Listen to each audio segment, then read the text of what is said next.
Assalamualaikum warahmatullahi wabarakatuh. Halo semuanya, perkenalkan nama saya Karpat Umar Wahyudi. Di sini saya akan menjelaskan tentang sinar radioaktif, bagaimana definisinya, bagaimana ciri dan sifatnya, dan bagaimana juga contohnya. Pada inti atom terdiri dari inti atom yang stabil dan inti atom yang tidak stabil. Kemudian saya akan menjelaskan tentang apa sih itu tentang unsur radioaktif. Unsur radioaktif adalah unsur dari inti atom yang tidak stabil, di mana unsur ini mengalami peluruan secara spontan sehingga terbentuk unsur baru sambil memancarkan sinar yang dinamakan dengan sinar radioaktif. Peristiwa ini disebut dengan radioaktivitas, yang merupakan pemancaran sinar radioaktif secara spontan disertai peluruan inti atom menjadi inti atom yang lain. Inti atom sebelum mengalami perubahan peluruan disebut dengan inti induk. Sedangkan inti atom yang telah mengalami peluruan disebut dengan inti anak. Jika inti anak masih belum tercapai stabil atau mencapai stabil, maka secara spontan terus meluruh mencapai inti atom yang stabil. Di sini sinar radioaktif. Yang pertama yaitu sinar alfa.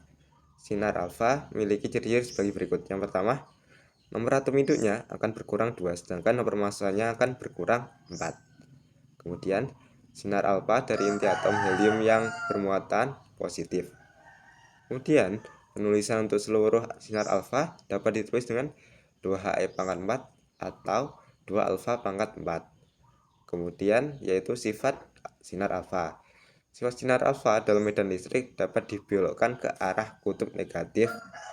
Kemudian memiliki daya tembus kecil, tidak dapat menembus ke atas, dan dapat mengionisasi molekul yang dilaluinya.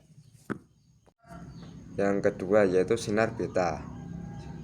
Sinar beta ini memiliki ciri sebagai berikut. Yang pertama, nomor atom induknya akan bertambah 1, sedangkan nomor masanya tetap. Kemudian yang kedua, sinar beta terdiri dari elektron yang bermuatan negatif. Penulisan untuk peluruan sinar beta dapat ditulis dengan -1b derajat atau -1e0.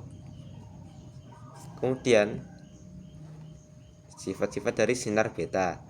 Sinar beta memiliki sifat yaitu bermuatan listrik negatif sehingga dalam medan listrik dibelokkan ke arah kutub positif. Kemudian memiliki daya tembus yang jauh lebih besar daripada sinar, dapat menembus lempeng timba 1 mm dan daya ionisasi lebih lemah dari sinar. Kemudian yang ketiga itu sinar gamma. Sinar gamma memiliki ciri sebagai berikut, yaitu yang pertama, nomor atom induknya dan nomor masanya tetap.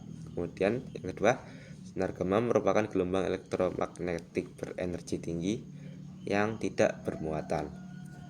Penulisan untuk peluruan sinar gamma dapat ditulis dengan OY0 atau OY pangkat 0. Kemudian yaitu sifat sinar gamma. Sinar gamma tidak bermuatan listrik, oleh karena itu tidak dapat dibelokkan oleh medan listrik. Kemudian yang kedua, tidak memiliki massa. Kemudian memiliki daya tembus yang sangat kuat, dapat menembus lempeng timbal 20 cm. Kemudian yang terakhir, daya ionisasi paling lemah. Kemudian berikut adalah manfaat sinar radioaktif dalam kehidupan sehari-hari. Yang pertama, dapat digunakan di bidang kedokteran untuk meneliti peredaran darah yang ada di tubuh manusia. Kemudian yang kedua, dalam bidang industri sendiri, radioaktif dapat digunakan untuk mengukur ketebalan hingga kepadatan kaca. Kemudian yang terakhir, kegunaan di bidang pertanian dapat membantu untuk mengetahui umur tanaman yang baik sebelum diberi pupuk.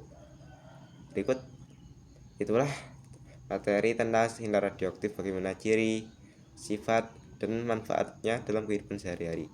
Sekian dan terima kasih. Wassalamualaikum warahmatullahi wabarakatuh.